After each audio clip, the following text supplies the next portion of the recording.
Bonjour chers amis, je m'appelle Alain Pilote et je suis le rédacteur de la revue Vers demain.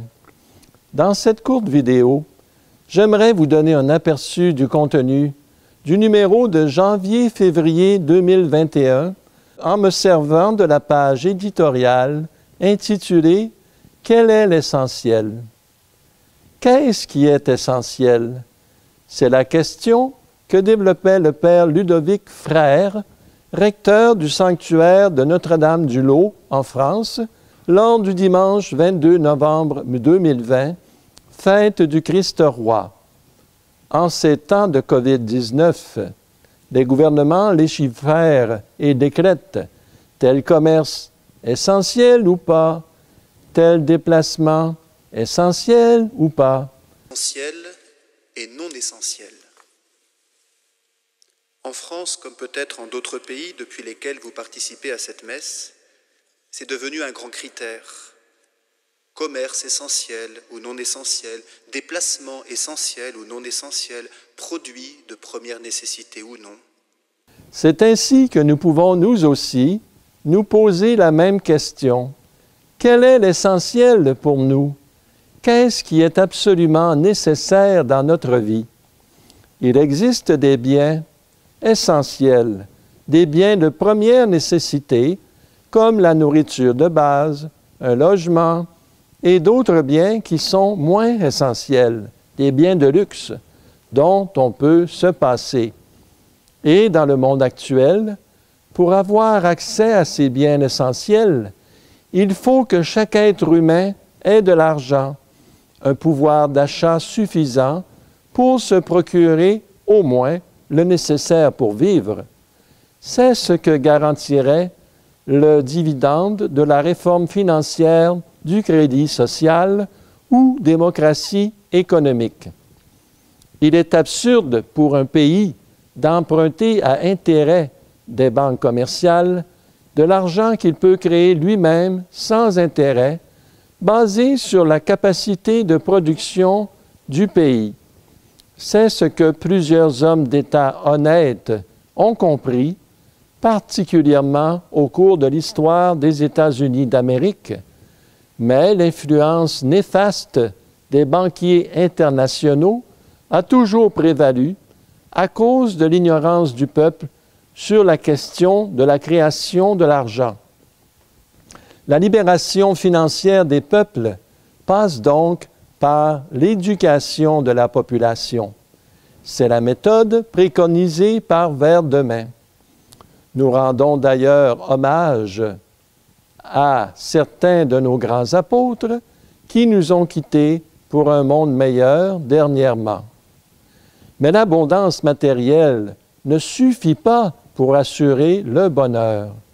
Comme le disent les paroles de la chanson de Ginette Renaud, que les Québécois connaissent bien, « L'essentiel, c'est d'être aimé, ce n'est pas la fortune ou la prospérité. » Nous devons savoir que celui qui nous aime le plus au monde, infiniment, c'est Dieu lui-même, qui est amour, qui est allé jusqu'à laisser son Fils unique mourir sur la croix pour nous sauver, et que c'est finalement Dieu seul qui peut en réalité combler notre soif de bonheur.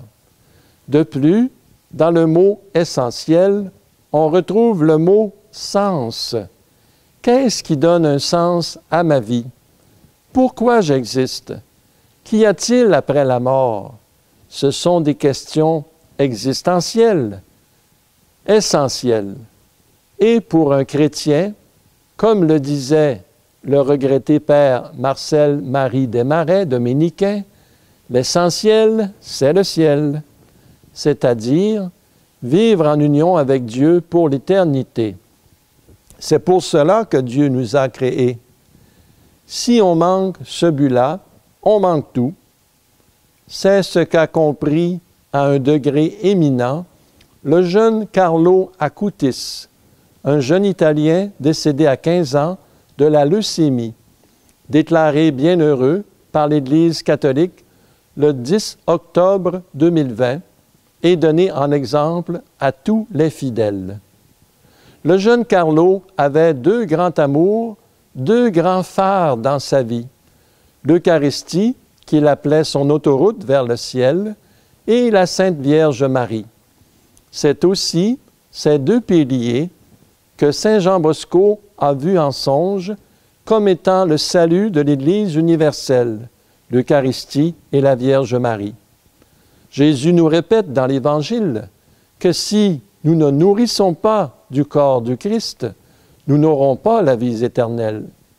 Mais comment se nourrir de la Sainte Communion si nous n'avons pas accès aux sacrements, si les églises sont fermées ou si on en limite l'accès à un tout petit nombre? Plusieurs évêques ont élevé la voix à ce sujet, y compris un évêque du Gabon. Si moins de 1% des gens atteints de la COVID-19 en meurent, 100% de tous les êtres humains mourront un jour ou l'autre. Alors, il est bon de se poser la question: où irons-nous passer l'éternité après notre mort physique? Au ciel ou en enfer? Pour aller au ciel, il faut se convertir, prier, faire pénitence, suivre l'Évangile.